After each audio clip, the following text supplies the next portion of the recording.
It's Friday, November 15th, 2019. Digital Trends Live is about to start here. Some of the topics we're covering. Uber is facing a massive fine from the state of New Jersey's Labor Division, hitting them with $649 million they say is owed because of misclassification of contractors. And cryptocurrency is increasingly being adopted as an alternative to traditional financial services. And we'll be joined by Maggie Yeung of Crypto.com to discuss the changing marketplace. We'll also have Stephen Cox, the founder and CEO of TakeLessons, stopping by to talk about their global learning platform that connects students of all ages and professions with teachers in hundreds of subjects. And it's Friday, which means we'll have our segment of Between the Streams with the return of Ryan Juanita, where we'll bring you up to date on the biggest developments in streaming television. That means Disney Plus, Apple TV Plus, Netflix, and more. All of that coming up on today's Digital Trends Live.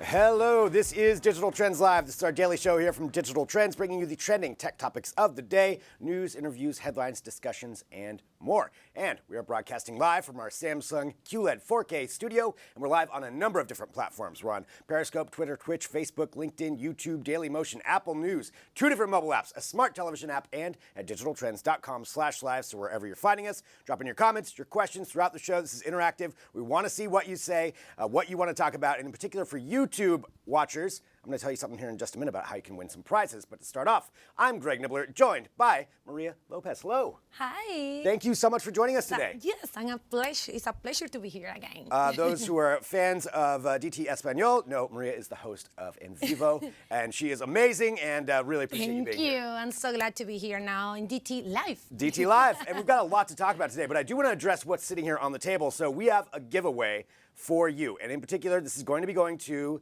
YouTube watchers today. So if you're watching the show on YouTube, pay attention. I'll tell you in about 5 minutes. I'll tell you 5 minutes. You got to wait. And then I'll tell you how you can win what we have here on the table. We've got 2 different copies of Apex, the brand new game. We've got this guy right here, the Funko Pop. So all of this, we're going to be doing 3 different giveaways. And those of you watching on YouTube, I'll tell you here in just a minute. But to start off, let's talk about some trending news, and certainly something, if you are a gaming fan, you know about Jedi being out today. So this is the one that's been anticipated for a long time, Fallen Order. Yes. Big game. I'm pretty sure many people was waiting for that game, and Right. I think it's really smart to launch today because it's almost 1 month for launch the movie too of the Star Wars, and it's involve all the Star Wars November, December of the fans. I'm pretty sure they will be so happy. Yeah, it is. It's a really smart movie, and you have the Mandalorian, which is out on Disney Plus. Yes, that's right. And it's part of this giant Disney ecosystem that they're creating right now with Star Wars in particular, because this does fall into the canon of the show. I guess it takes place between Revenge of the Sith and A New Hope is where it's supposed to be falling in. So it's another Jedi named Cal Kestis, and he's got a cool little robot on his shoulder. Yeah. So, I mean, the game itself does look like it's a lot of fun, but it's really tapping into this huge Star Wars boom right now. I got to ask, are you a Star Wars fan? Really, I'm not a fan. Can Okay. you believe in the first time I didn't watch any movie, but 2 years ago that was the launch. 2 years ago in December, I think they launched a movie, and everybody was so excited here in the office to watch the movie, and I said, oh my gosh, I need to start to watch Star Wars. So did you go through it? And I did, and I really like it. I'm not really gamer fans, about video games, but I really like it nowadays 3. Yeah, I mean, it's a fun series. That's hilarious. Which one did you start with? No, it was so funny. I just started to watch the movie that was the 8th, like 2 years ago. You jumped in the 8th And I didn't understand anything, of yeah, course. Right. I was almost, my husband didn't watch neither, and he was more sleeping in the movie theater. But then we say, we need to start again. And we start for the first one, Yeah. I know many people say it's better if you start with the 5 and then you go to the 1. different orders. But no, I just start with the normal order and regular order. Nice. Well, yeah, I mean, and you're right. It's the timing of this, too. A month from the next one. Yeah. It's pretty great. So that is out. And I want to let everybody know, too, we have a full review and a walkthrough at digitaltrends.com. So you can go there and take a look at that and find out everything you need to know about it if you're not at home playing it already. So check that out, digitaltrends.com. All right. We did talk about a giveaway. So here is what we have. We have the Funko Pop for Apex right here. We've got 2 different versions of the game. We've got the PS4 version, and we have the Xbox One version. And here's how you can win it. So youtube.com/digitaltrends. Go there. watch us right there, right now. And take a screen cap of your subscription to our YouTube channel. So just hit subscribe, or if you're already subscribed, that's fine. Take a screen cap of that and then email it to dtlive@digitaltrends.com. That's dtlive@digitaltrends.com. We'll pick 3 different winners. So 3 different people will win off of this. So do that right now. Take the screen cap, email dtlive@digitaltrends.com. So easy. It's pretty easy. It's pretty easy. Free stuff. I mean, who doesn't like free stuff, right? Yes. We're giving away things. So take a look at that, and that's where you can win those. Let's continue on with some trending news, though. Uber is definitely in the news today for a huge fine being levied against them by New Jersey's Labor Board, and it has to do with misclassification of their workers. This is a huge story that's been going on nationwide with Uber about what do they consider their employees? Are they employees? Are they contractors? Uber says they don't have any employees. They don't have drivers. There's just independent contractors that work for them. But New Jersey said no. That in fact you are misclassifying your employees and you owe $650 million in back unemployment taxes. Oh my God. That's huge. That is a lot. And that's just one state with this. You also have California, who's about ready to pass their legislation where all employees essentially for gig economy jobs would have to be classified as employees, which is a whole different thing on its own right. But this is something that Uber can't ignore. Yes, of course, no. And just wondering, if they now need to pay that really huge amount. Yeah. Probably the rise can increase in New Jersey after that. Yeah, that's true. Yeah, because they're not gonna. You're right. They're gonna pass it on to somebody. Yes, that can be really bad for customers too. Yeah. I'm just wondering. Yeah, and that's a good point. I mean, it's part of this huge debate of what should they be classified. Uber is saying, these are people who are independently contracted. They have the freedom to work whenever they want, leave whenever they want, do whatever they want, and then that's kind of the exchange. We provide the platform. But in reality, that's how Uber's making all of their money, or off the backs of the drivers. So when they mess with the rates, and I think that's probably a lot of it too, is just how they've treated some of the issues where, they'll take cuts out of the rate, or if it's surge pricing, they don't give anything to the drivers. And there's different issues in different states that have been brought up. And of course, Uber has their side of the story. But this is something that's going to have to be figured out, and which side is going to win. And that's what I'm curious, since we're live, what people think about this. Yes. Like have you ever driven or for Uber or Lyft? I never driver. I just a customer about driver, Uber and Lyft, both. Almost every time. Yep, and me too. And I'm really worried that, after that, what can happen with that little company. Right, and how the pricing is going to work out. And yes, for example, the price. And I don't know, maybe it can be good for the drivers if they give to them a contract, probably, because they can have benefits of something like that. Right. But some people like the Uber or Lyft driver because they are free to work when they want. Right, they're independent. Yeah, you can do a side job really on polemic. it. Yeah. Yeah, I don't know how it's all going to get, how it's all going to shake out. But with this kind of a price tag, and this just New Jersey doing this, imagine what other states are going to start doing. This price was just for New Jersey. That's just New Jersey. Oh my gosh. Just New Jersey. I couldn't imagine if they do it for United States. Yeah, I mean, I'm taking a look here. Yeah, it's just New Jersey. So it's 119 million of it is interest. Crazy. Back interest is what they're saying. Yeah. I mean, this is a huge levy. Now, of course, Uber said they're going to dispute it and they're not going to pay it, but it's one more giant headache. They're going to have to figure something out one way or another on how to handle this issue. But it's interesting. You can read all about it at Digital Trends. It's going to be, I think, a trending topic for quite some time, but let us know what you think about that. All right. We have a lot of news to get to in a short amount of time. Let's continue on here, talking about something else that is trending. This one I found really fascinating, and it's another legal issue, but it's definitely something that's going to affect a lot of people. And it's a law that passed in the state of Illinois regarding using artificial intelligence when applying for a job. So here's what it is. They're saying that now, and the name of this act is the Artificial Intelligence Video Interview Act.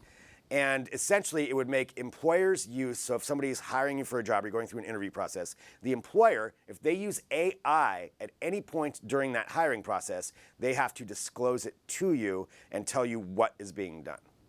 Oh, yeah. interesting. And you see this with a lot of companies using artificial intelligence a lot more, to where they'll analyze personality traits, or they'll analyze some facial recognition software is involved. And now these companies in Illinois will have to make sure that they know about it. They know, yes. Well, that is, I think it's fair for the people that know they're using the kind of artificial intelligence for them, because I think the technology is increased every time, and that is really good, but I'm pretty sure the people need to know what they're doing with their, private things, with their face, and with everything. It's really important that that's set first.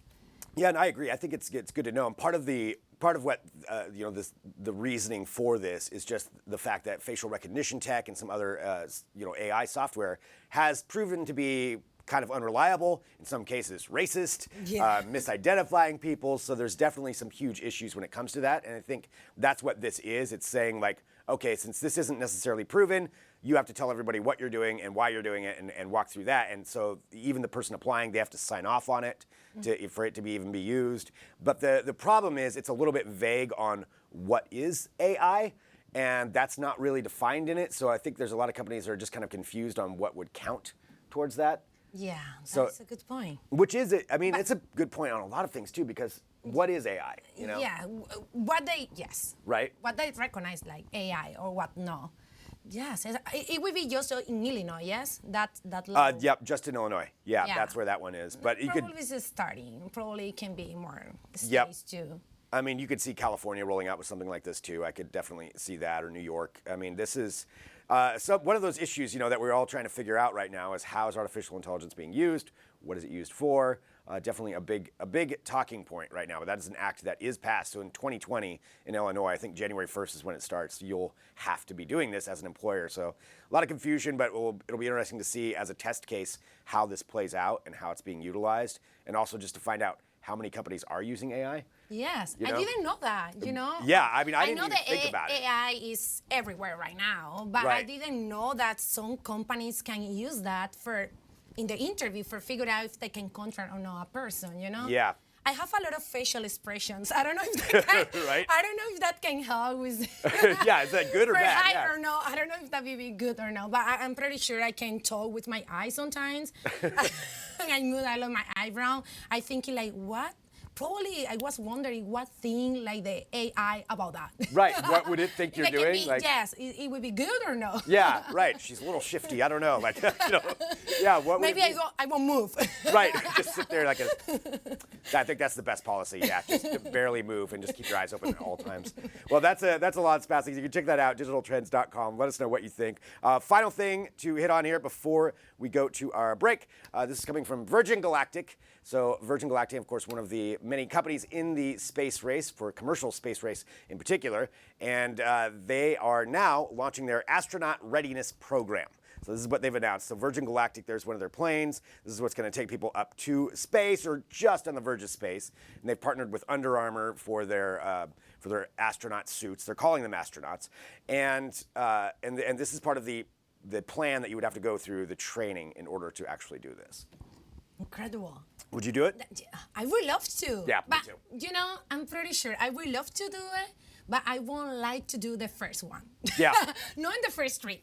Yeah, let them shake it out a few times first. Yeah, maybe to see the what's going to second work. and the third, then, check out that everything was perfect, and I would love to try. I remember when I was a child, and I just always say that I would love to be probably many people think the same, but I was wondering to be astronaut or go to the space. I think the dreams can be true. It can be. I mean, for right now, you need $250,000 to do it, but for 90 minutes, yeah, a little bit of a hiccup there. But hey, you know what? You probably need some people to go up there and broadcast live, and I'm just going to volunteer myself and Maria. Me too. Yeah. So we can do in English or Spanish. See, there you go. You got both sides covered. Come on, Virgin Galactic, let's make this happen. So there we go. You can read more about that at Digital Trends. I know we need to get to a break, Maria. Thank you so much. Thank you so much for inviting me. It was Always so fun. Yeah. And a lot to cover, and we've got a lot coming up here on Digital Trends Live. I do want to remind everybody we've got the giveaway. So if you're on YouTube, hit subscribe, just screen cap it, show that you did it, and then email dtlive@digitaltrends.com. We've got 3 different giveaways right here. So the Apex game on PS4, Xbox One, and the Funko Pop. You could win it. All right, we're going to take a break. Coming up, we have Ciara Pressler, who's going to be in here for another edition of Work Life, talking about the conundrum of staying creative. Sometimes you get a little weighed down with work. It's hard to stay creative sometimes, and that's what we're going to discuss. Some great tips. So stick around. Back here in a minute with more Digital Trends Live.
Apollo 11, your go for separation. TV is making history again. The groundbreaking Samsung QLED 8K. And welcome back to Digital Trends Live. Again, thank you everyone for joining us, broadcasting live here every single weekday at 9 a.m. Pacific, noon Eastern, and we do appreciate it. And it is now time for another edition of Work Life with Ciara Pressler. Hello. Hey, Greg. How you doing? I'm great. I love the jacket. Thanks. I just want to get that out of the way first. You know why I'm wearing it? Why? Because today's topic is creativity. So Boom. I wanted to bring a little sartorial creativity to the show today. Well, that's perfect, and staying creative is so important for a number of different reasons. And I know to kind of set it up and talk about it, I know that you get a lot of video submissions that come in. Do you want to I get play one of those? so many, guys. So Stop many. sending me so many videos. But this is my favorite from this week, so this is the topic we are going to tackle. Hi Ciara, Stephanie here from New York. I've been an event professional for about 10 years and wondering how you keep it fresh creatively when you hit a wall. All right, there it is. Yeah, that is challenging. So it's one thing to be creative. It's a whole other thing for that to be your job. Right. You know, like your job is to come up with an idea right now. Yeah. That's a lot of pressure. It is a lot of pressure. So how do you manage that? Like, how do you walk through like staying on top and staying fresh and staying creative? Absolutely. So first of all, when you're going into a new role, a new job, a new project, you have a lot of ideas right at the beginning because you're not thinking the way everyone else is that's been there forever. Right. So write them down because you will forget. So you'll have this treasure trove of ideas that you can use over the next year or so. Okay, that's a good idea. So keep notes, whether it's in your phone or something, or write them down just somewhere and Absolutely. keep track of that. Okay. And I want to say that creativity is not just the job of professional creatives like writers, designers, event producers. It's everybody. Like we all have to think about things creatively because the world's changing so fast. Yeah. We have to be able to adapt. Right, and come up with different solutions. Because you're right, how everything has changed so quickly. Right. Creativity is part of pretty much any job, no matter what it is now. Absolutely. Yeah.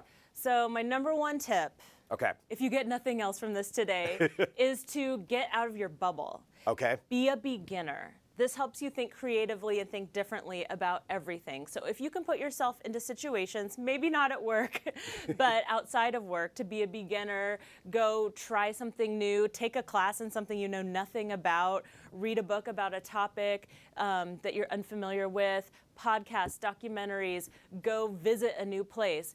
Being in unfamiliar territory is going to make you think differently, perceive differently, widen your perspective, and all of that helps you to be creative.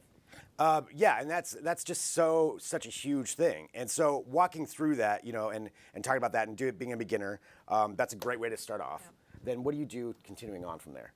Absolutely. Well, you have to create space for the creativity to come. So if you're always in go mode and you're freaking out and you're like, I've got to get this, production together, and you're in project mode all the time, it's very difficult to be creative on demand. So you got to create some space for it. So whether that is having an hour session, just you and the whiteboard, or maybe it's you and your team, maybe you bring it off site so that you guys can think differently, because we have those triggers of being in our normal normal environments, in our normal circumstances that make us think in the same ways over and over. Yeah. So when you change something up, environment, people, that helps you to be more creative and see things differently. Yeah. Okay. So that's a really good tip right there. Just working with other people and trying to get off that site. So walking through it again, talking about how to stay creative, which is part of work life, and really understanding what we need to do with that and maintaining that in your job. These are great tips. What else should we know? Well, again, staying outside of your bubble as much as possible. So that can be hard sometimes to do that. It really can, because we hang out with people in our own industries. Like if we are out at events and networking, we're maybe not changing it up that much. Right. Like if you work in real estate, you're probably hanging out with real estate people. Yeah. If you work in music, you're hanging out with music industry people. So try to go to some events, have friends, and other professional contacts that don't work in your industry, because they're solving problems differently. And my best ideas, especially around marketing and promotion, have all come from repurposing something from one industry to a totally different one. Gotcha. And that's a really great idea. Yeah, I would encourage everybody to try that out. So get out of your bubble. That is certainly something that's huge. So, I mean, walking through this too, what else, and I know I just keep asking you what else, but you are an expert here on how to do this. We're brainstorming exactly. right now. See, there it is. We're being creative. I know. Working on the fly. Yeah, I mean, what I do personally is I get inspired by other people who I find really creative. I'll go to concerts, go to shows. You might remember the Snoop Dogg conundrum from last time. Yes, I did get a ticket. You did. It worked. Yes. Yes. Thanks, okay, Sarah. I'll go to the museum. That's like part of my job on some level, right? Is to see other art, see other creative people, and get inspired. Because you know what it does? It expands my mind about what's possible. Okay. Yeah.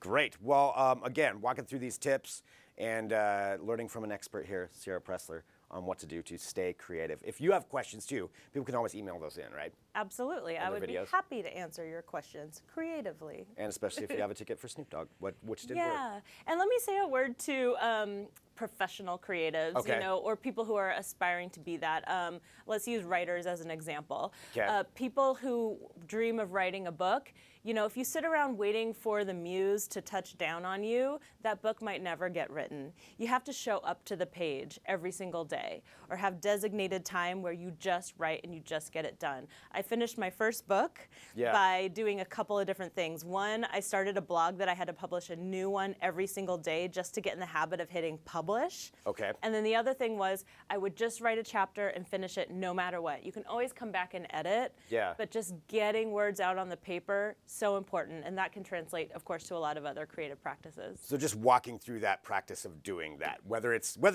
whether it's not, but just showing up and and walking through that process, and then the creativity will come to you. Absolutely. I love that. So consistency, really. Yeah. Awesome. Well, Ciara, thank you so much, as always, for being here on the show to talk about this. And I want to, as always, let people know where they can go find out more information about you. More pro tips at Pregame Mag on Insta and Twitter, and you can follow me personally for all kinds of useless information and rants at the Mayoress. And amazingness. So follow there. As always, thank you so much. And this is what we have here with Work Life. We keep you up to date, and there's so many great episodes of this already. You can go back through and watch them anytime. They're always applicable to whatever you are doing, so check that out. And we've got more coming up here on Digital Trends, so stick around. Back here in a minute with more Digital Trends Live.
Apollo 11, your go for separation.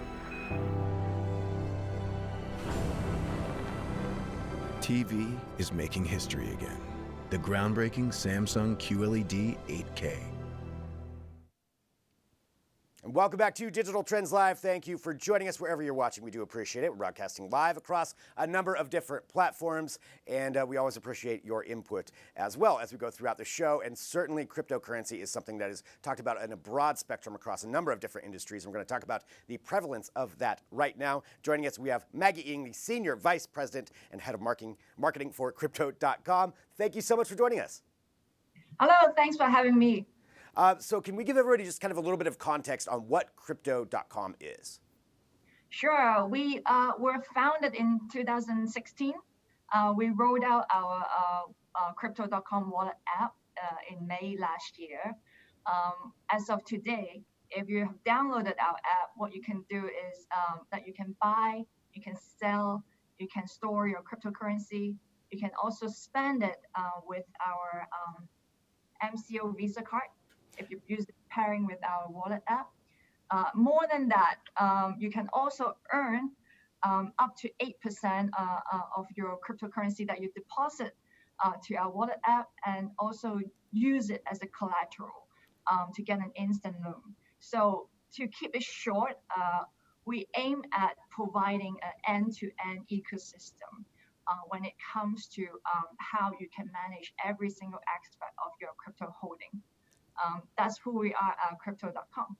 Well, and I'm taking a look here too. We actually have one of the cards here in hand. Oh my God, you have it on hand. Yeah, we've got it. We've got it here in studio. It is heavy. I've got to say, I was surprised. It feels nice, and yeah, it's a very sturdy card. So this is actually something that that you can utilize, just like you said, walking through this and talking about how cryptocurrency is changing. How many people have been adopting this? What kind of usage have you been seeing, and what's the feedback been?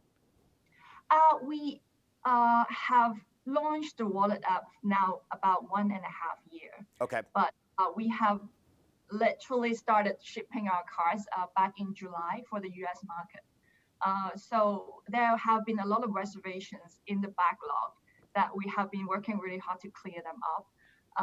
To tie into the first brand campaign we have launched in the US market in downtown San Francisco, we have announced that we have accumulated now 1 million users worldwide.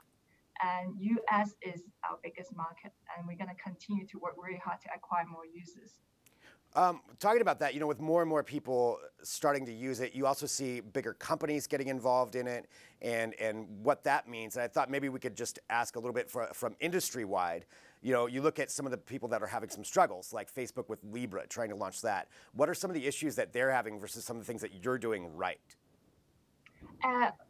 I think that is a very good question. There are a couple of principles that we really follow when we develop every single product that we roll out. But before any of those, compliance and security is always on top of our mind. Even that means that it took us actually longer than we originally anticipated to roll out the card product. So there are bigger players out there that have been doing payment and now tapping into crypto. But we believe there are two aspects that we pay more extra attention than our competitor, that we think that we're doing better. The first area is incentives. We are not just thinking about the other crypto card players out there. We are thinking about you as a consumer, that you have been using a credit card. What are the pain points that you experience? Fees is the first one. So we try to eliminate that we don't charge annual fees. We don't charge ATM withdrawal fees up to a certain limit. The personal favorite of mine is, because I'm a frequent traveler, is that when you travel abroad, foreign currency exchange rate is equivalent to the rate that you search on Google, meaning that we don't charge extra fees. And on top, we offer decent cashback up to 5%. These are very competitive, just as financial incentives as a reason for people to sign up our card. You don't have to have crypto experience. But the other aspect is user experience. We have just yesterday announced our launch of our exchange, meaning starting from early December, after the exchange is in full operation, you can then sign up on our exchange and you can trade crypto and then store your crypto on our wallet app for the portion of the portfolio that you would like to hold. And you can then earn some uh, a decent up to 8% out of that, and or you can just spend it with our Visa card. We believe that this sort of end-to-end experience matters to a lot of consumers, and we believe that not many players out there will be able to offer that. Well, I love this. I think it's a really good plan to try to make it that ease of transitioning from a standard card like these. Like you said, these are the things that people normally use cards for, and then all of this is there, Right. plus the incentives to make it a really easy experience to switch over to that. You mentioned, this is the U.S. card that's been shipping out, but worldwide, how have you seen the adoption of cryptocurrency? Is it more or less than the U.S.? What have the studies been on that? US is a very important market. Is sort of like the earliest market that start getting into crypto. Europe is our second biggest market. When we rolled out our wallet app, it was made available worldwide. So the traction was more like from an organic standpoint that naturally US has been our biggest customer base, followed by Europe. As headquartered in Hong Kong, we're seeing lots of tractions happening in Asia. From like a macro market standpoint, we are also seeing a rise of in terms of trading volume from Asia and quite a lot of developing markets. So in order for our 2020, I think we're just gonna keep working really hard, not just focusing on one market, but be really sensitive of seeing where the traction is coming from and put our acquisition effort there. But US will remain as one of the most important markets, given that is the second market that we have rolled out our MCO Visa card. And starting from Q1 to 2020, we will be able to start shipping cards for the EU market as well. So for people out there who want to sign up, and join in and get one of these cards, which do feel really nice, I got to say. Hope you as well. Yeah, I want to use this card. So for people who want to sign up, where do they go? Like, what's the easiest step for them to join in? Oh, it's very easy. Go to either Apple or Android App Store, search for crypto.com wallet app. We have a very smooth application registrations process. It takes you less than 5 minutes, I think, to complete the sign up. And then within 7 to 14 working days, then you will get the physical card on hand. Nice. Well, thank you so much for joining us here to talk about this. It's a fascinating, section of technology and crypto and what it can do. Great URL, by the way, too. I didn't mention that. But yeah, go there and check it out. I love that it just makes it easy for people. And thank you so much for joining us here on Digital Trends Live to talk about this. Thank you. Thank you. All right, so learning about cryptocurrency, like such an amazing thing, and seeing this start proliferate more and more to where more people can get access to it, I think it's going to be huge to see the adoption rates come up. And once people start seeing some of the benefits, that's when we'll see more of that. All right, we're continuing on here with the show. We are broadcasting live. We're live, just in case you didn't know that. So you can drop in your comments or questions, whatever you want to bring up here on the show as we go through. It's Friday. Let's have some fun. We've got Luke Larson, who's going to be joining us here to talk about a new computer. You're going to have to find out what that is after the break. Back here in a minute with more Digital Trends Live.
Apollo 11, your go for separation.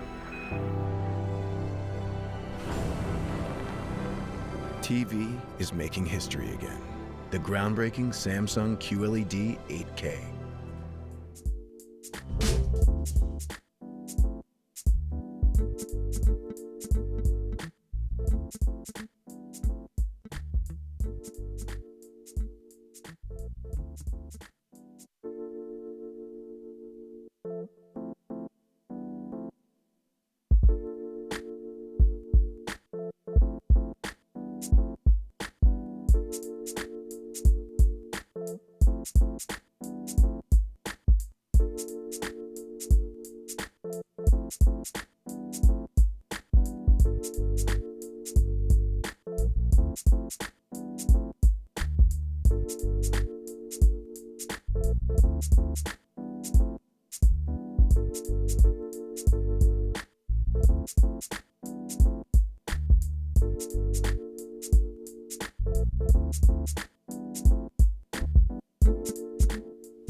Well, hello. Welcome back to Digital Trends Live. Thanks for joining us. Nothing to see here on the desk.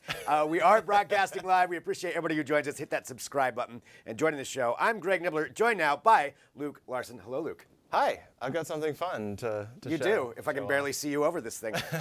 This is enormous. Let's walk through what it is that we have here. Yeah, so this is the new desktop from Alienware. It's called the Aurora R10. Okay. This is a popular, desktop in their lineup. Obviously, it's a gaming desktop. Yeah. But I think it's a really, and so this is new, just came out, bunch of new things to talk about it. But I think just the look of it, just start off. I mean, Yeah. like, what is your It's impressive. your reaction? I mean, you brought it in here and set it down, and then we turned it on actually just before we went on, and just the fans alone, it sounds like you were launching a missile in here or something. So it's impressive. Yeah, and and I think that's the first thing I'd have to say. Totally. That's a beast. It has a different vibe than your typical gaming desktop, I think. Like, it does definitely scream gaming, but like in a different way. I think it's pretty clean looking. It's got this like interesting white, and then all the lighting effects are really, I think, nice. Like, they're really not subtle, but they're like different than your typical thing, as much as I can say. So you got the ring around the front, and you got some nice kind of like branding across the side. So Well, and that's some one cool of the stuff. things too with gaming computers and gaming, especially gaming setups like this. You want something showy. Yeah. Like gamers really want it Yeah. to show it off. Totally, and especially if you're not like, if you build your own desktop, you can kind of do whatever you want with it. But this is like, if you're gonna go out and buy a pre-made system, like you want something that has a little extra. You're Right. paying a little more. You want something that's gonna pop as a product in itself, and I think this definitely does that. So going beyond the look, Alienware Yeah. obviously very well known when it comes to gaming computers. But what are we dealing with, I guess, for internals? Well, that's what I wanted to kind of show off. So I'm gonna unplug it here Okay. and kind of show Make off sure you don't get shocked, how that's it how it comes open, because it's really cool on the inside. So it's got the big thing to talk about, AMD. Yeah. So I'm just gonna go ahead and Okay. get this open here. But AMD is the big thing. So Alienware is basically bringing AMD. Want to showcase any of the back? Sure. of this? Yeah. It's so huge. This is a mid-sized tower. Okay. Really? This is not as big as it gets. Pop that off there. And so yeah, AMD is the big story here. Like, Alienware is, AMD had a great year in 2018. They really did. They've brought a ton of like really powerful chips, and this most recent one is the most powerful. And I'm gonna kind of show you how this works here. It swings open, and with a little oomph, you can see the inside. So the way that this is a unique setup. If you've never seen the inside of this thing, the way this is the power supply over here, and it kind of swings open like a door, which is pretty cool. And then you get to take a look at the internals there. You can see the really cool Alienware water block on the processor there. And underneath there is the big deal, which is a new Ryzen processor that has 16 cores in it. This is the most powerful processor basically ever made. For 16 cores. Yeah, for a mainstream kind of thing. Now, what's really interesting about this is not only do you get this one here, this really powerful one, which is honestly overkill for gaming. It's way too many cores for gaming. It's what you would want to use this for is something like video editing. But down lower, you still get Ryzen processors all the way through from AMD. all the way through the lineup. And these are really, really good options for gaming. So it starts at $1,200 with a quad-core processor. Of course, it comes with an NVIDIA graphics card. All the way up to this guy, which is the Ryzen 9 3950X, 16 cores. This is as powerful a system as you can basically make. It comes with an RTX 2080 Ti. It's just like topped out in every way. So you can throw, in terms of what gaming you can do, you can throw pretty much any game at it. You can play it in 4K. You'll get 60 frames per second, or you can dip down to 1440p and get your really high frame rates if you want that. Why though? If you could do 4K with this thing in 60 frames right. per second? It's more depending on the game you're playing. Yeah, if you want something so. super smooth and really, really high frame rates, like in a shooter or something like that, you want to get those really high frame rates. That's true. That's what you'd want to do that for. But yeah, I mean, this thing is super, super powerful. So you mentioned with that many cores, that it's not just gaming. Yeah.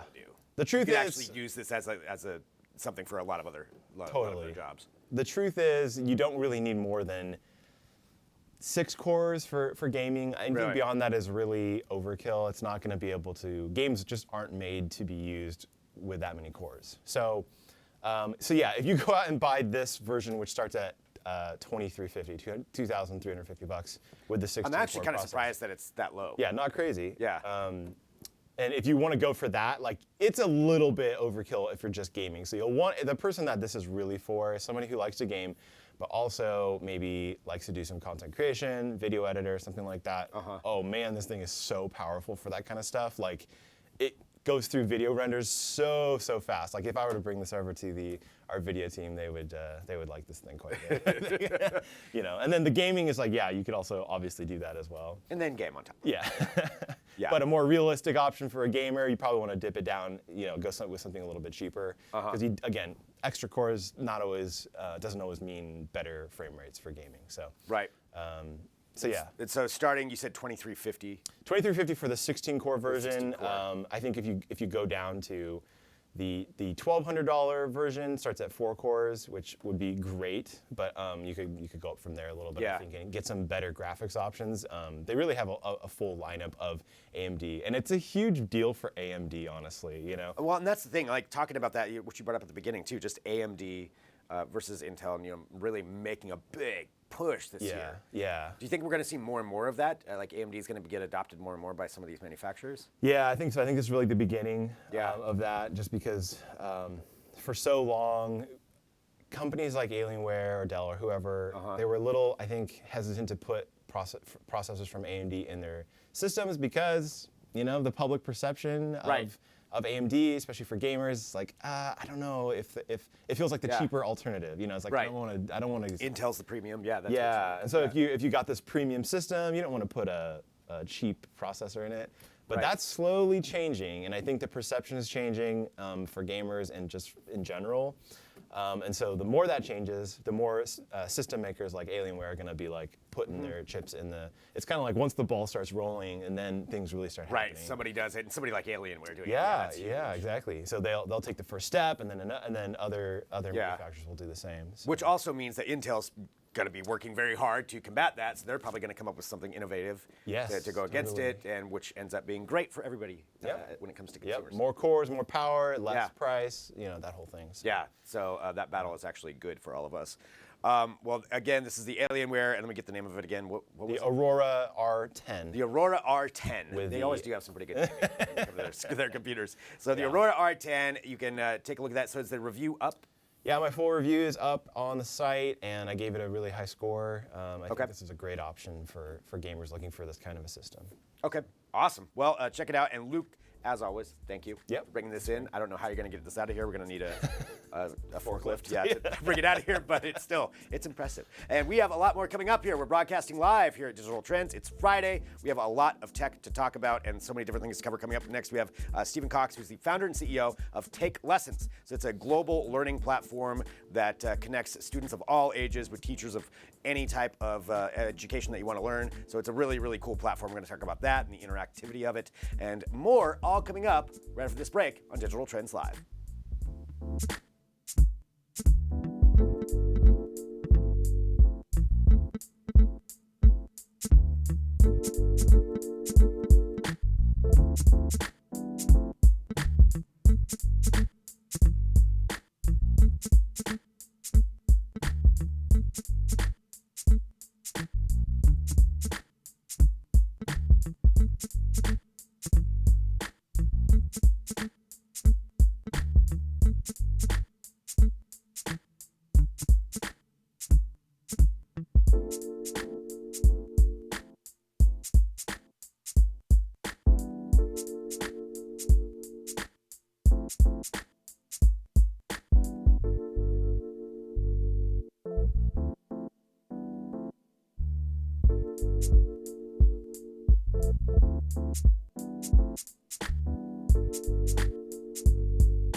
Apollo 11, your go for separation. TV is making history again. The groundbreaking Samsung QLED 8K. This is Digital Trends Live. I'm Greg Nibbler. Thank you for joining us. We talk a lot about technology here, and we broadcast every single weekday, 9 a.m. Pacific, noon Eastern. So hit that subscribe button on whatever platform you're on, and that way you can get the notifications when we do go live. And you can join in the conversations that we get to have. We're going to have a conversation right now talking about the changing ways that education is adapting to technology and different ways that we can learn and interact with each other. And a really cool platform that we've got right now is TakeLessons. We have the founder and CEO, Stephen Cox, who's joining the show. Thanks for joining us. Thanks for having me. Appreciate it. I want to talk about your platform and give everybody kind of an overview to understand where we're coming from, and then we'll get into some of the intricacies and just talk about education in general. But can you tell us what TakeLessons is and maybe what some of the problems were that you saw that wanted you to found this company? Yeah, sure. So when we first started the company, we're about 11 years old, but heck, everything was kind of taught locally at the given point in time, and we had this kind of fundamental belief that first of all, people needed to keep learning, that lifelong learning was a good thing. And I had seen a couple of folks just here, friends of mine, really struggle, who were instructors, and they found it really hard to make a living doing what they love to do. While at the same time, we saw a lot of consumers trying to find, knowing that they needed to keep learning, but trying to find the right instructor made it difficult. And with the advent of kind of technology and streaming technology and faster internet connections, as well as faster, moving from 3G to 4G to 5G through cellular technology, we were able to also take this local learning sort of model and then expand it out to where you could do video streaming. And instead of just learning kind of French from whoever happened to be kind of by you, now you can take live French classes from someone who lives literally underneath the Eiffel Tower just about. So it's a whole new world. It's really super incredible, and it untethers people's ability to learn, and they can literally learn anywhere at any given point in time on anything that they're looking to learn for. Wow, that interactivity, I mean, that's just huge to be able to do that, and like you said, talk to somebody who lives by the Eiffel Tower and learn French from them. Super. Walking through some of the different platforms, some of the different types of things that people can learn, I guess let's talk about who this is targeted toward. Is there a specific age group, or is this for anybody? And then what kinds of different classes can people take? Sure, Greg. Well, the good thing about learning is we're never too old to learn. So that's super wonderful. So our youngest student right now is 5 years old, and our oldest student is a 94-year-old person a gentleman in Michigan, and he's actually learning drums. So it spans the gamut, no matter kind of your age, what you're looking for. It could be moms who are buying for a kid, or maybe perhaps a little bit older folks who are finally, they look back on their life and go, you know what, I've always wanted to paint or learn, Farsi. And so now they have the opportunity to do that. So, and what was the second part of your question? Oh, just talking about what other kinds of classes. You just mentioned, Farsi or painting or drumming. I mean, that's a pretty broad range right there. So what kinds of, educational opportunities are on the platform? Oh man, we teach about 350 different categories. It's all in the kind of the lifelong learning. So things that we kind of bunch them into music and performing arts. So that's one category. Languages, which obviously people do for benefit for just themselves, but also for their career. And then third, we do a lot in career advancement. So everything from Microsoft Excel to Photoshop and graphic design, those sorts of things. But the key difference is that instead of just learning by watching a video, there's actually a live person on the other side making it happen for you. So you get direct interaction with a live person in every single one of our classes. Wow, that's really impressive. I want to talk about coming up here just about how you put everybody together, but just in general, I wanted to bring up something. And I know there was a study that came out talking about how people more prefer experiences now than ever before over products. And this would certainly fall into that category. Can you speak to a little bit about what that study is? Sure. Well, the way we think about it is, we see that, whether it's the millennial generation on up. But AI has a purpose and a point in which you can kind of communicate back and forth with kind of a computer, and that's kind of what we do all the time, here in our digital life. But there's something about the human element, and that ties in with experiences. It ties in with learning from someone that you just can't get through AI or through a computer. So we have a tendency to believe that there's a place for kind of AI learning and that sort of model and blended sort of learning. But we also believe that, thank God, we'll never take the place of humans. Yeah. And that's great. I think that blending of the two is a really good example and use case for something like this. Talking about, actually, my next question, George just brought it up right there, who's watching live, and thanks to everybody who's watching live. If you have questions, feel free to drop those in there. How do you curate your experts? So, and that's something that I was wondering about. So how do you bring all these people together, I guess, to get them onto the platform? Sure. So we've got, tens of thousands of instructors, and we've been fortunate that we've been able to, over the years, first of all, find the right instructors and then have them prove themselves over the years. So when we first started, we hand selected the individual instructors, and then we actually phoned, interviewed every single person before they came online. We've been able to adopt our technology over time to kind of figure out exactly the type of person and the type of instructor that works best on the platform. And so about 78 to 80% of all of our instructors have degrees or advanced degrees. And there's kind of 15, 20% that, they didn't get a degree in crocheting or knitting or whatever, but gosh darn, they're the best knitters you'll ever find.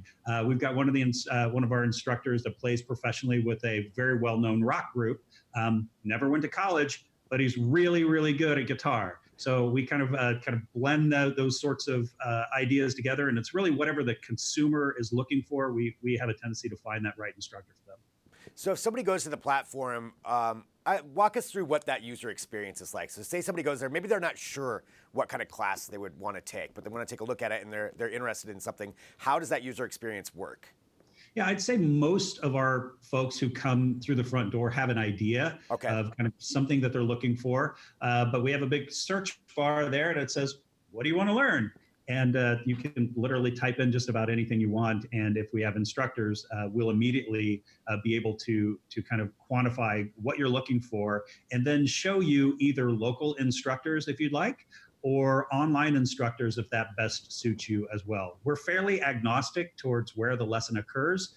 It's whatever works for the individual. Something that's really cool that we've seen over the past, say, 4 or 5 years, when we first started kind of online learning, the first year about 3% of all of our total lessons were done online. This is the first year where now it's grown from 3% to over half. So in a very, very short time, what we're experiencing is that people are just getting really, really comfortable learning online, learning from other people, learning on their mobile device, and we think it's just getting started. Yeah, that's an incredible jump. I mean, you have to think, too, with the increase in connectivity with technology, better video, it feels like you're right there with someone, so that's probably a huge boon to that. Oh yeah, and we haven't even kicked off 5G yet. Right, exactly. It's still right around the corner. Imagine when these speeds happen, you're going to be able to take lessons from literally anyone you want from around the world. We have some of our U.S. service members right now who are located in the Middle East, able to take lessons with their current instructor who's located still here in the U.S. Wow, that is really cool. Talking about this, from a gig economy standpoint, for these independent instructors, these experts who go on there, they're making extra money. Can you tell us a little bit more about that, kind of going back to that expert side of things? Absolutely. That's the reason why I started the business out of the gate. My good friend was an incredible drummer, but couldn't figure out how to make a living doing this. And he was about to take a job at some restaurant and quit his studies, even though he had been studying for 7 years in music. And I wanted to help him make a better living doing what he loved to do instead of doing what he had to do. And so we've taken that same philosophy and applied it to our business. And I'm very, very proud to say that literally every single week, we have one of our instructors that writes us and says, hey, Stephen, I just want to let you know, I was able to quit my boring office job because I'm making enough money on the platform now doing what I want to do. So it's super, super rewarding for us. That is very cool. Well, looking at it going forward, Where do you see this growing? You know, you've had this 11 years. Obviously, the growth is tremendous. Where do you see it going in, say, like the next 5? Sure. So one thing that we've been testing and we're getting very, very good results with is this idea of kind of online group classes instead of just private lessons. And the reason why that's important is because, as we know, private lessons, they're fairly expensive, right? You're getting one-on-one direct attention. But the thing that we learned with languages is that you can put a consumer in with other folks in a group setting, and they learn better because they're able to learn from each other and practice, as well as the cost drops from, you know, maybe $150 a month or something down to like $20 a month. So we're able to kind of use technology to give people a great experience at a cost that literally just about anyone can afford. So we see that continuing. We think the world is getting smaller. It's not just about who happens to be in your location anymore where you can learn. It's what do you want to learn and how do I find the right instructor, no matter where they're located. And technology allows us to do that today. Really cool. Well, for people who want to join and want to learn more about it, what's the best place for them to go? If you'd like private lessons, go to TakeLessons.com and just do a search, and I'm sure you'll find who you're looking for. If you'd like live group classes, which is also a super cool product, it's a product called Take Lessons Live, and you go to TakeLessons.com/live. Nice. Well, thank you so much for joining us here on the show to talk about this. Congratulations on the success so far on this, and looking forward to seeing where it goes next. Thanks for being here on Digital Trends Live. Absolutely. Thanks for having me. All right, so really interesting way to learn. I know I said cool a lot during that interview, but that's because it is. That's a really neat platform and a lot of fun. So I'm sure a lot of you are going to go take a look at that and see what kind of classes you can take. Now I want to do that. All right, we've got more coming up, though, because we talk a lot about tech here all week long, but we need to catch you up to date on what the biggest stories were. And to do that, we have Ken Yeung from Flipboard. He's going to be joining us for our Tech Brief segment. That's coming up next. We've got Ryan Juanita, who's going to be in here for Between the Streams. A lot more to talk about. We're broadcasting live. We can take your comments and questions back here in a minute with more Digital Trends Live.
Apollo 11, your go for separation.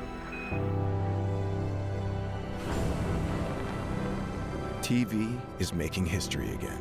The groundbreaking Samsung QLED 8K. Welcome back to Digital Trends Live. Thank you for joining us. It's Friday, and we like to keep you up to date on everything that's going on in the world of technology. And to do that, we have another segment of Tech Briefs. I am joined now by Ken Yeung from Flipboard. Ken, thank you so much, as always, for being here to talk about tech. Thanks, Greg. It's nice to see you here. So let's get to the biggest story, I think, of the week. And there's certainly some big ones, but none bigger than Disney+.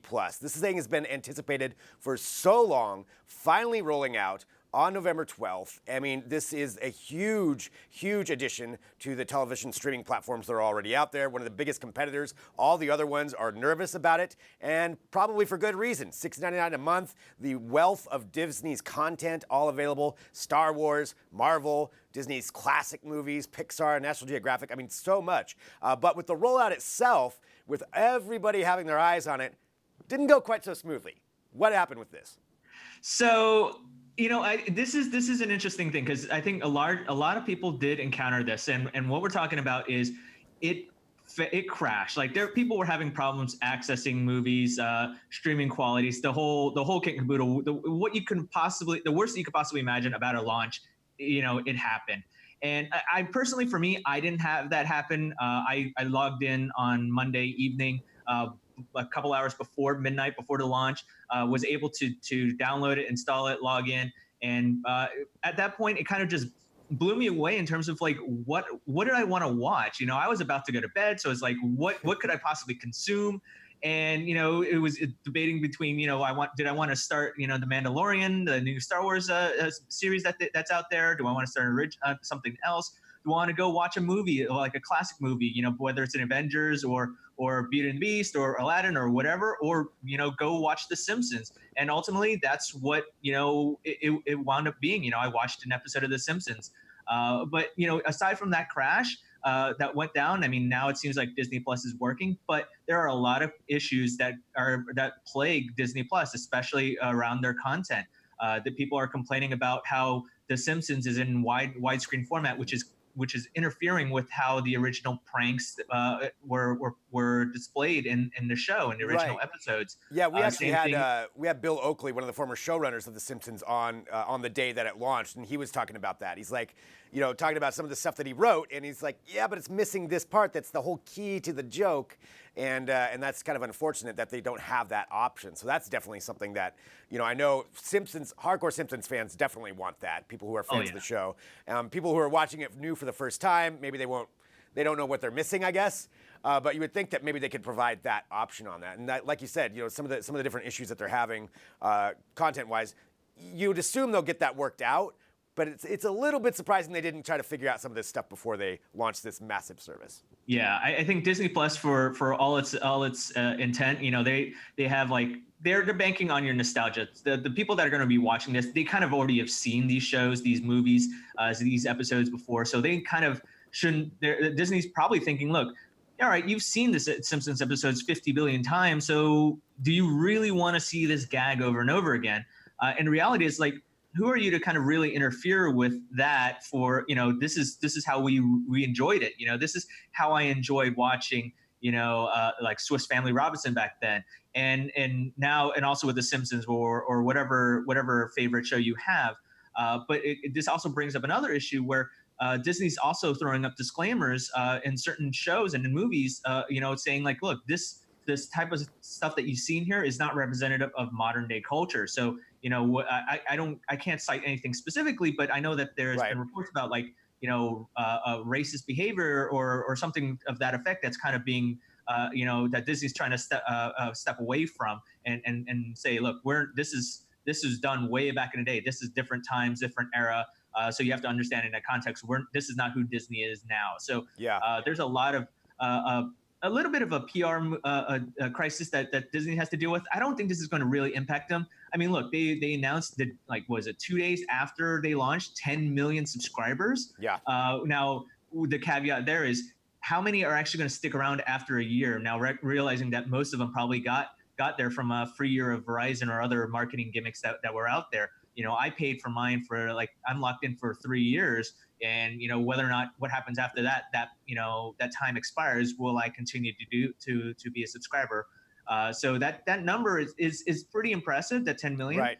Whether or not, I mean, it's well short of Netflix. There are hundreds of millions of subscribers. But I mean, it's only the first week for Disney, so exactly. And I think with all of that back catalog and the new content that they're going to keep on pumping out, because they have the money to do this, and they've got those premium brands of things like Star Wars and the Marvel universe. I think that's where they're going to start getting more people hooked in, especially when the new Marvel shows start coming out and where it's tied into the movie, so you have to watch it to understand something that's going on in the movie. That's where they're going to get us hooked. And I do think it's going to go up in price. That's for sure. It's not going to be $6.99 a month forever. Well, but it can go up. It'll probably go up after 3 years. But for me, I don't really care. But no, I think that's. But what we talked about recently, a few episodes ago, is that a lot of these streaming services are raising their prices. Yeah. Netflix is starting to raise their price but it took them a while for Netflix to do that. And so as we talked about original content, Apple's spending billions of dollars, and Disney will probably also spend billions of dollars on just one series. So Disney we could start to see Disney raise prices, maybe whether it's in next year or the year after, I don't know, but it's not going to be fixed at $6.99 for that long. Nope, but definitely something to think about. We're both subscribers, so I'm already in. We're 2 of 10 million.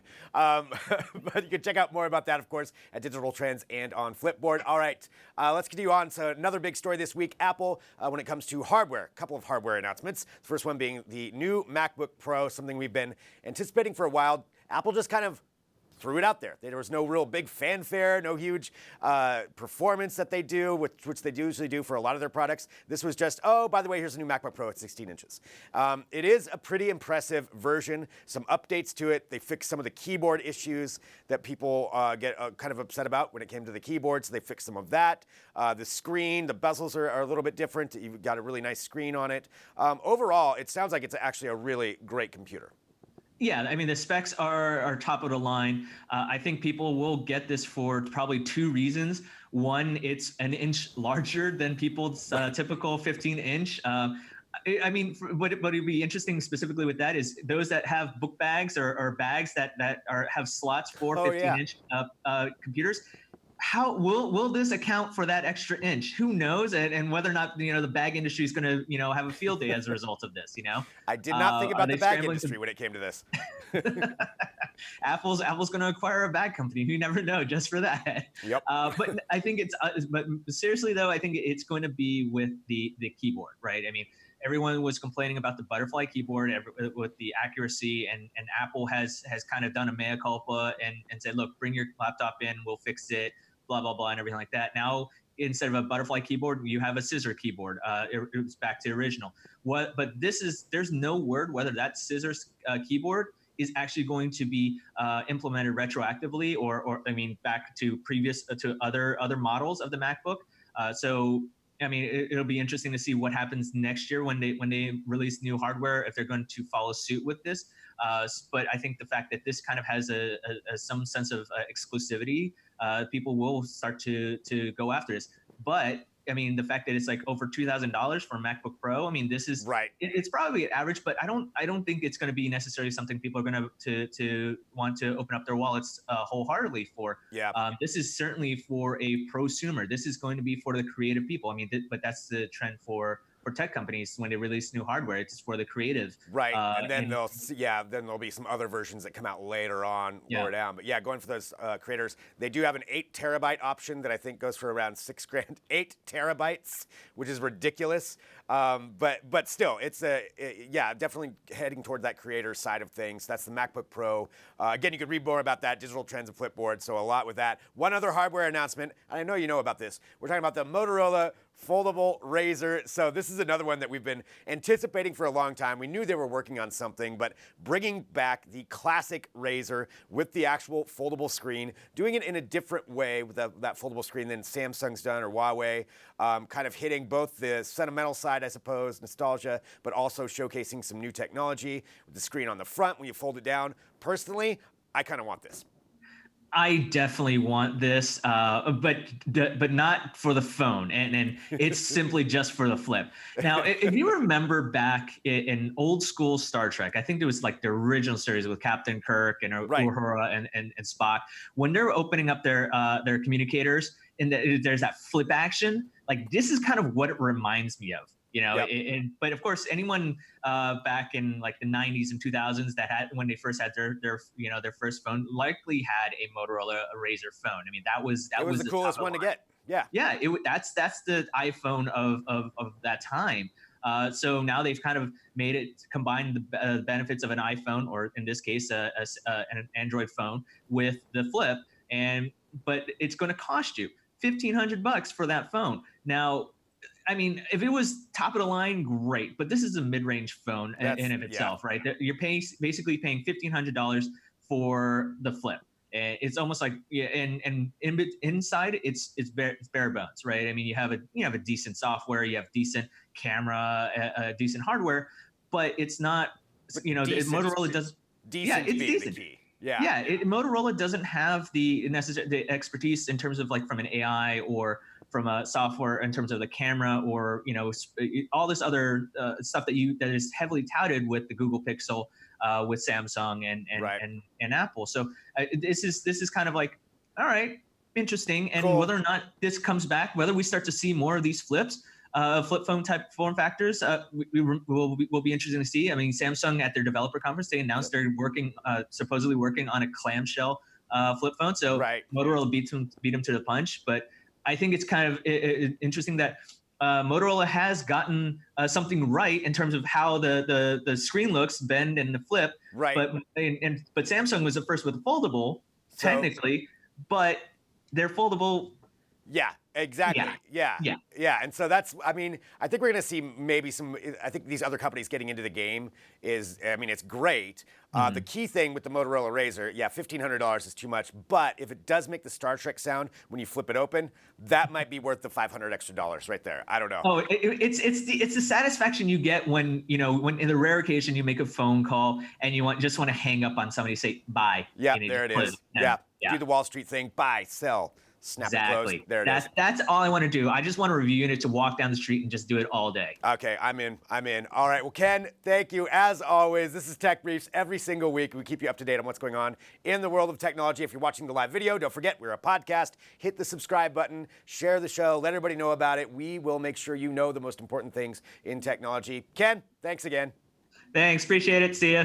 All right, so again, Tech Briefs, we love this segment every single week, so it's always fun to talk about tech and pack in as much as we can in a short amount of time. I need to get to a break. Coming up, we have Chris Kibarian, the CEO of IFTT, I-F-T-T-T, If This Then That.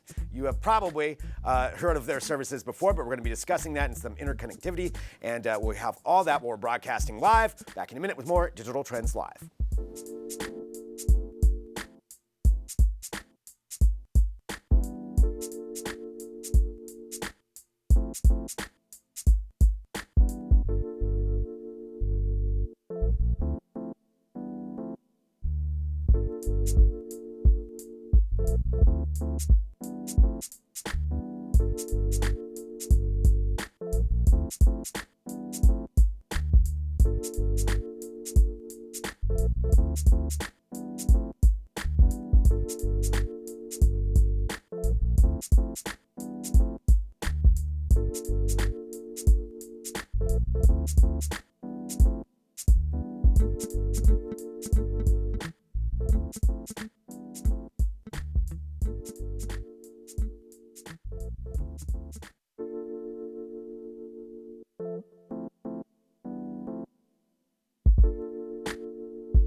Apollo 11, your go for separation. TV is making history again. The groundbreaking Samsung QLED 8K. And hello, this is Digital Trends Live. I'm Greg Nibbler here with you every single weekday, 9 a.m. Pacific, noon Eastern, keeping you up to date on what's going on with technology and also having some great discussions. We're broadcasting live, so drop in your comments and questions as we go throughout the show. But joining us right now, we have Chris Kibarian, who's the CEO of IFTT, If This Then That. Thank you so much for joining us. Hey, how are you? Doing great. I want to give everybody kind of an understanding of what IFTT is, If This Then That. I love the name. But if we can have everybody just to kind of understand what the company does. Sure. So we're a connectivity platform for smart products and services. So if you're an enterprise, you have a product like a water heater, or you're Domino's, you sell pizza, you want to create more connectivity to engage your customers, retain your customers, acquire new customers, and fundamentally make your products and services smart. And connectivity being such a huge trend in technology across the board. I mean, that's something that a lot of people are talking about, wanting to connect their devices. Well, and it's not just devices, it's services. So we serve, smart home, industrial, commercial, banking, wellness, health. I mean, at the end of the day, every company wants to embed their product into your digital life. And your digital life is comprised of music services, email, a range of devices. And ultimately, you want them to talk to each other because you want them to think like you and for you. Well, talking about that, and you're right, so many businesses want to be a part of that. What are some different things that if somebody's, creating a product out there or in business and wants their product or service to be interconnected with others, what is the best way for them to go about that? What do they need to think about when they're going down that path? Well, first, three things. Number one is having an API and an API connected to an ecosystem. So we have 19 million users around the world. We get 10,000 new registered users every day. Wow. So they represent early adopters, the people that are really interested in connectivity and help give you signal what connectivity use cases really work. Secondly, we've got about 200,000 active developers around the world and 700 brands, other services, enterprises to which and to whom you can connect. So ultimately, it's about getting your API into an ecosystem, getting folks playing with it, understanding that your brand is open for business from a connectivity perspective. So if somebody does go there, talking about this, and you said that 10,000 new ones per day, that's incredible. That's mind-blowing. That shows, what a growth industry this is. What are some of the trends that you're seeing when it comes to that? As far as, we touched on services and products, but what are some of the trends that you're seeing with this overall? Yeah, so there's not a single company around the world where a product owner, a head of innovation is thinking, how do I drive competitive advantage? How do I drive engagement with a customer? And ultimately what they're finding is connectivity, embedding a product into a customer's digital life is probably the lowest cost, highest impact way of getting that engagement, that stickiness, that retention, the joy from user experiences, just because things work together seamlessly. Mm-hmm. And so ultimately what we're seeing is, again, industry after industry knocking on our door saying, hey, we need a low code, no code platform to do that, because creating all these bespoke integrations is extremely complex, very costly, and a disaster to maintain. So some of our customers have our integrations with hundreds of other services, like Philips Hue, for example. If you want to be really connected in a smart home, you have to connect to hundreds of different lights, sockets, cameras, alarms, and essentially every industry is waking up to the fact that low code, no code connectivity is the way to go. Well, and talking about that with every industry and everybody kind of adopting this, there's also, when we get into the terminology, really understanding that, because there's marketing and there's actual function. And when we say smart homes, a smart product, I feel like it gets thrown around a lot. But what, in your definition, actually makes a product smart? Sure. Well, first and foremost, a smart product sends signal back to the product owner.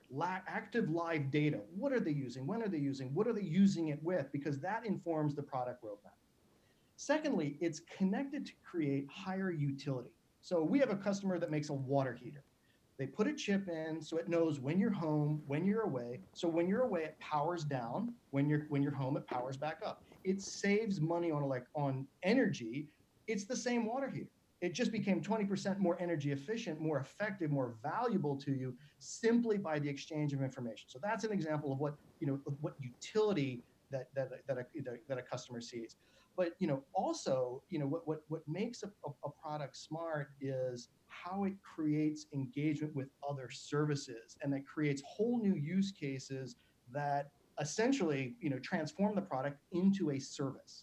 So ultimately, in the future, people aren't going to buy water heaters. They're going to buy hot water as a service, because that's essentially what connectivity can enable. Wow, that's an interesting way to think about it. Looking at it from now, I guess, and talking about this, where more companies are incorporating it in, what are some other things that you think are going to change in the next couple of years? So you mentioned that as a service. What other kinds of things do you think are going to be happening? Yeah, and so aside from changing everything, every brand, every company, from a product into a service, connectivity is going to touch every aspect of our lives. And ultimately, what customers want is seamless integration, right? They don't want walled gardens. And I think one of the things you're seeing is that tech giants are trying to figure out how to create these walled gardens. And ultimately, customers want the freedom. If I want to have a Nest thermostat with a Philips Hue light, they all should talk to each other. It's ones and zeros. It should be seamless. It should be easy, and it should enrich my life. And ultimately, we all kind of have to recognize that the world of like the connected internet as a trend, as a capability, as a kind of the next iteration of what the internet's going to be is already here, and customers are at the center of it. And I think the companies that understand it's all about you and how we embed ourselves into your life as opposed to vice versa. That's ultimately what I think is going to change. Do you think there will be a future where like a Google Home device will work with an Amazon Alexa device, or that they'll have something more cross-platform in that aspect, or will like the big ones stick to that walled mentality, or it just won't work?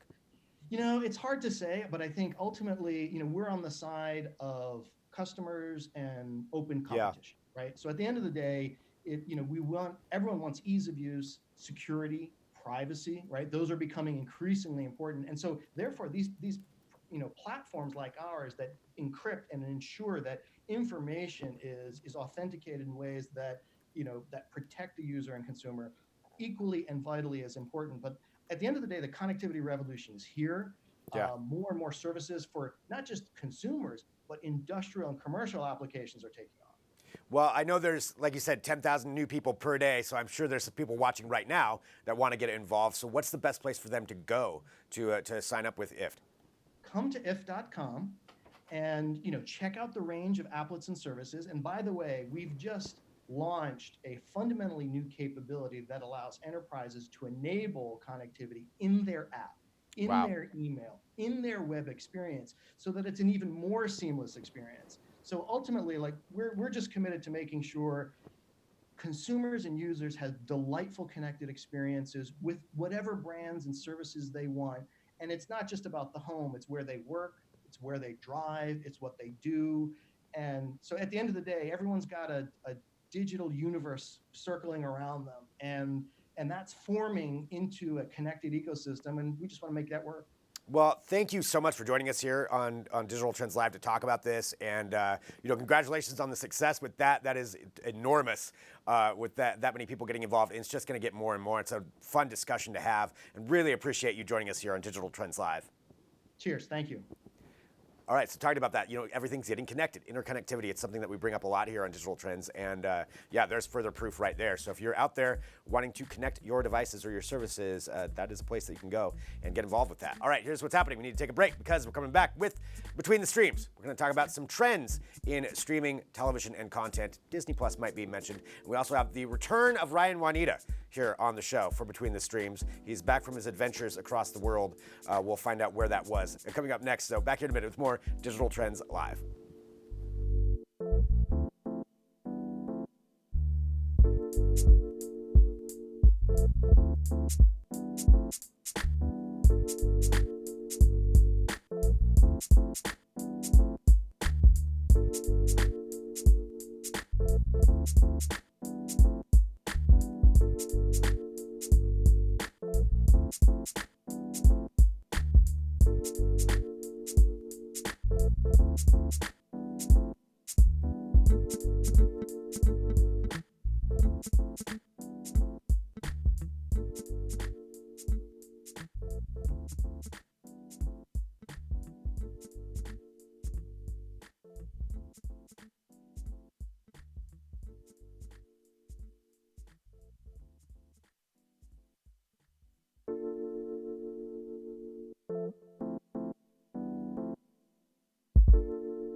Apollo 11, your go for separation.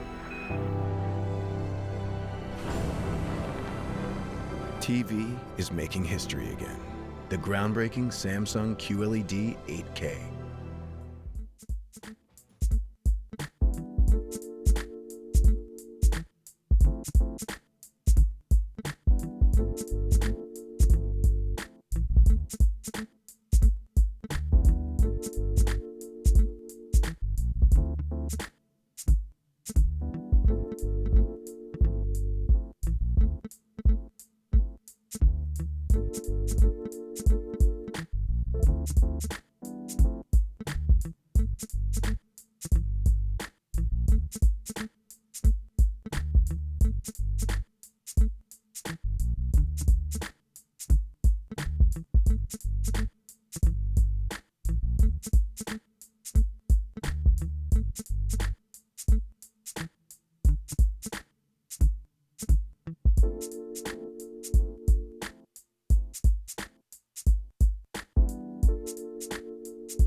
Well, hello there. This is Digital Trends Live. Thanks for joining us. Wherever you're joining us, we do appreciate it. We broadcast live here every weekday, and it's Friday, which means it's time for Between the Streams. And I'm Greg Nibbler, and for the first time in 5 weeks, I can say I'm here with Ryan Juanita. That's true. It is. Yeah. Ryan has been off on adventures. We've talked about some of them. You were picking apples in Mongolia. I believe That's you true. Climbed Mount Everest at some point. I got bit by a monkey. You got bit by a monkey. I mean, all kinds of things have happened in the life of Ryan Juanita. That's going to be the new series on Netflix, I think. Picchu. Yeah, all of this. I mean, a lot of so elevation. Yeah. Yeah, a lot of climbing. A lot of climbing. Guy can't get enough of climbing. Yeah. Anyway, Ryan is back now off his vacation. Let's talk about some big developments. And you came back just in time for Disney Plus. Yeah, that's what I was trying to do. I was trying to skip it. Yeah. So I didn't have to do anything. But then they pushed that work ethic. They pushed it back so I could. So I could do it.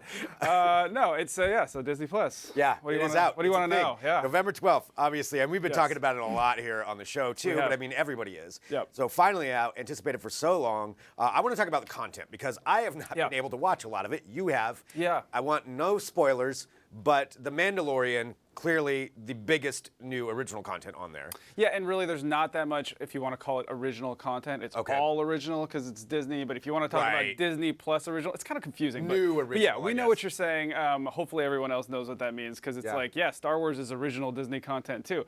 Okay. No, it's not you. I'm just saying it's like right. funny how they're categorizing it. But yeah, new series, new stuff for the service. Yeah. There's The Mandalorian, there's that High School Musical, the series. Yeah, I won't be watching That's a weird one. Yeah. The name is. Anyway, there's the new Jeff Goldblum one, which I have watched as well. But yeah, The Mandalorian is the star of the show, and I've seen the first episode. It's really fun. There's one major problem with it. What's that? And it's that why don't speeders have rooftops?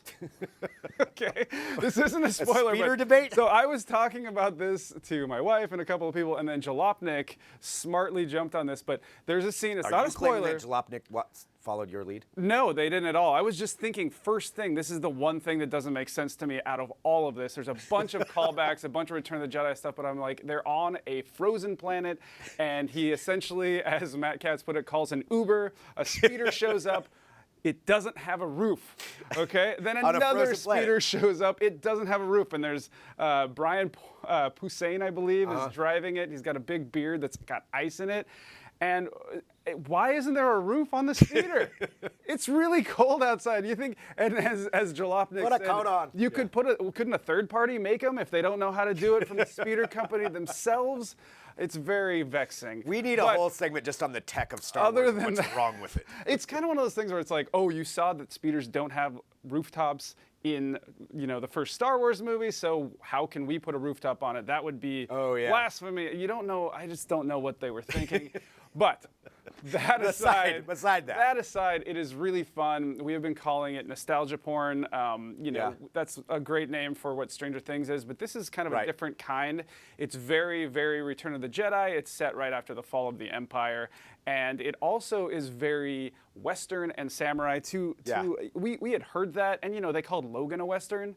But this is really a Western. It really this is walking into a saloon and you're feeling like it's a Western. So, one of the most interesting things for me is, and I don't think this is a spoiler either, but the Mandalorian, who is played by Pedro Pascal, a very handsome man, does not take off his helmet. Yeah. And I don't know if he doesn't for the entire series. I'm sorry if this is spoiling for you, but he does it for the first episode. It's something that Mandalorians apparently don't do. It's in the Star Wars lore. But it's very interesting. I posit, has there ever been a character, a major lead character, who didn't take off his helmet, who didn't show his face? I would have to think about that. I mean, all of the superheroes, they might have masks, but they show their face at some point, and even if they don't very often. That's a good question. The Deadpool mask is very animated. The Spider-Man mask is very animated. This guy is working only with a big metal helmet, and actually, when I kind of finally just fell for it, because I was a little trepidatious at first. I wasn't sure when I really fell for it, is when Pedro Pascal made this head move. and it was like you could tell exactly what he was thinking just by the way he moved the helmet. He's a good actor. That's good acting. Yeah. But yeah, it's a really fun movie, or it's a really fun series so far, and looking forward to see the next episode, which is out now, but I haven't had a chance to watch. Well, there it is. So The Mandalorian, that is out. Disney Plus. Just a couple other quick things on that. The Simpsons also out. Some people, I mean, it's great going back and watching The Simpsons. Yeah. It's in that 16:9 ratio, so it's cutting off some of the jokes, which is an issue. I didn't, maybe, yeah. I mean, geez, there's a lot of jokes. I didn't notice any problem with that. I've just been enjoying watching season 2. Season 1 is kind of weird, but season 2 I feel like is where it gains its stride. I forgot how funny it is. It's so funny. Because I had been watching some of the later season stuff, not even, season 30 or whatever the heck it's on now, but somewhere around 10 or 12, and I was like, I thought I remembered this being funnier, and then I watched 3 episodes from season 2. Mr. Burns, man. Yep. He just steals the show. Well, and I want to remind everybody, too, we had Bill Oakley on the show earlier. Yeah. So Bill was one of the original showrunners, and he kind of walked down some of his favorites from the classic era of The Simpsons. It's great to be able to stream that. So that is a great addition to Disney Plus. That might be worth the price of admission just there. So that's, again... This clan of slack-jawed troglodytes. That's one of the best lines I've ever You are DT's Mr. Burns. Oh, man, it was so good. All right, I don't even know what that means. Let's keep walking through. I wish I was Mr. Burns. Let's keep walking through. So, talking about Disney Plus, on to something else, HBO. Well, before we get to that, let's talk about the app real quick, because Disney Plus the app's been having does issues. have some app troubles. Of course, you know about all the people that had the sign-in trouble. Some of them were having problems with loading. Right. I have been watching it for a few days, and I've already noticed a lot of rough edges. For one thing, there's slow loading time. Some of the shows I've loaded up have taken 6, 7, 8 seconds to load. It doesn't seem like a long time, but when you click it and it just circles like that, it feels rough. Yes. Especially when you look at Hulu and especially Netflix. Yeah. Also, I've gone into the app and all of the tiles are just blank. Oh, that's So you've got category after category after category, but it's just blank gray tiles, and it's sat there for 10, 20 seconds without gray tiles. So again, as we talked about on Tuesday, delivering this kind of content into your home at high resolution isn't easy. So I'll be working on that in the next few days, and I'll have a review out. Nice. But you're probably going to want this service no matter what. But it is interesting. They're having some troubles. Well, that's great. So you'll have that out coming up too that people can check out at digitaltrends.com. All right, let's get through some other stuff here because we do have a few things that we want to get to quickly. His Dark Materials on HBO, one of the new series, kind of launching along the same time as the Watchmen. Yes. This one based off of the books. So far, the reviews are amazing. You've watched it. What were your thoughts without spoiling? Yeah, it's pretty fabulous. Okay. The acting, specifically with Ruth Wilson as Miss Coulter and Daphne Keane, who is the lead as Lyra Belacqua, they are both really good. The second season, I feel like, really ramped up the acting, and the story is opening up for everybody. I just want more. Yeah. It's really hard waiting for the next episode because I've seen the second episode. Yeah. There's 2 out. It's hard to wait when you know the story. You just want to jump in because Gotcha. I'm waiting for things to happen. I'm really excited for what's happening in the next few episodes. But one of the things that maybe people haven't been talking about is the quality of the production. The sound quality, for one thing, is fantastic. So it's really fun to watch. I haven't watched it yet, but now that I know that, I may wait a couple more episodes and then just kind of watch it. It's one of those things where you really want to get going on this thing. It starts out in Oxford, and then it goes to London, but it's about to take off into other spots, and it's a really fun story. So. Well, and that's HBO's new fantasy series, I guess, if you can call it that. Kind of a fantasy. Oh, it's absolutely a fantasy series. So there it is, a fantasy series. And Netflix has their next one, which is going to be The Witcher. That's not even out yet. It's December 20th when it comes out. It's already renewed for a second season. So people are pretty excited about this thing. They've already renewed it, so it better be pretty good. Yeah. It's one of those things where it's either going to be fantastic or it's going to be terrible. I don't think there's going to be an in between. Well, I really like Henry Cavill. I don't know anything about the too. Story, but hopefully it's good just for him because there's a lot of books to be based on for it, and of course the video games. Right. But yeah, so The Witcher. Hopefully they went from the books. Hopefully they did that. But The Witcher already getting a second season, so that's Netflix's new push into that. And we're seeing all these platforms really go heavy. Everybody wants their own Game of Thrones. Right. And Amazon Prime's going to be having theirs at some point with the Lord of the Rings whole world that they're creating. But this looks like it could be really amazing. It does seem like we had a really big sci-fi hit for a while, and now, from the late 90s when fantasy was really big for a second there. Right. Kind of went back into sci-fi. It feels like we're cycling back around to fantasy again. Obviously, Game of Thrones has been doing it for a very long time, but it seems like everyone's trying to do it. As long as it's not more zombie stuff, I'm good. Yeah, we did have that zombie cycle Oh my God. for about the zombie 6 years as well. Yeah, it was too long. All right, moving on. It was too long. It was too long. Something else just to bring up, just about apps. Apple TV Plus and how many people are watching that. Turns out not a lot. So they've launched their service a couple of weeks ago. So far, what is it? 200,000 subscribers. Yeah, I haven't actually looked into the numbers yet. I know it's very low compared to Disney, which is now at 10 million subscribers. So yeah, definitely a difference. So taking a look there at that. Yeah, 200,000 looks like. So just bringing that up. So we'll have to see what goes on with that.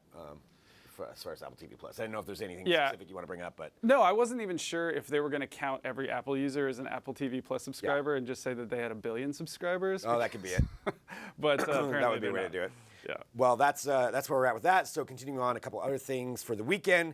Just some movies that are coming out. Ford versus Ferrari coming out. Matt Damon, Christian Bale. This looks fun.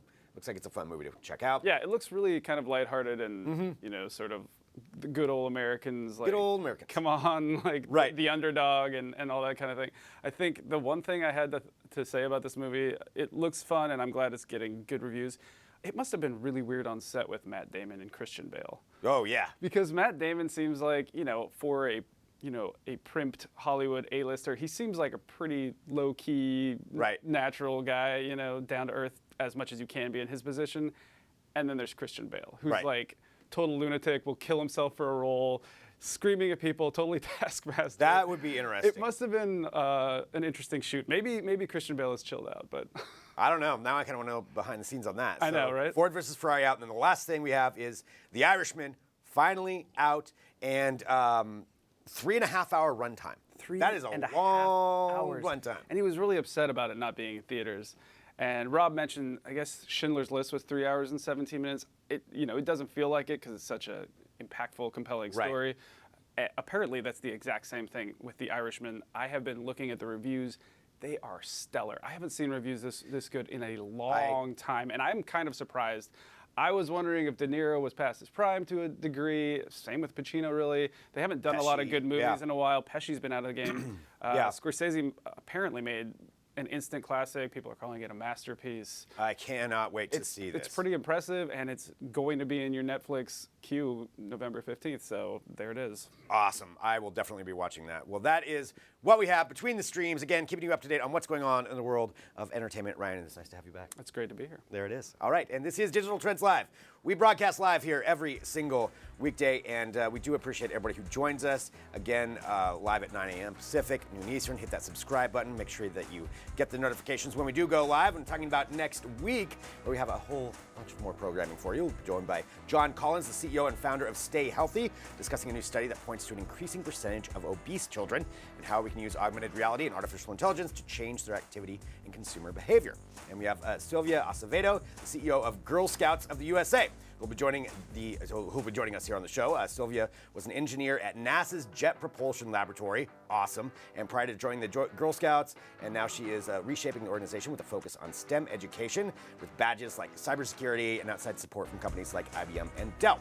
And Tesla's unveiling of the Cybertruck is happening next week. That is going to be huge.